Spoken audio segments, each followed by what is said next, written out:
句話如何的開始，如何的啟齒，無人知曉的心意。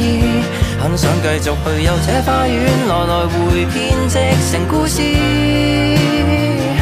想知我們如在櫻花都散落時，又會否剛好的中意？讓我寫上我們的詩，如可以。但是你不寫我的小故事，留下我不寫你的詩，以後遺憾沒有戀愛一次。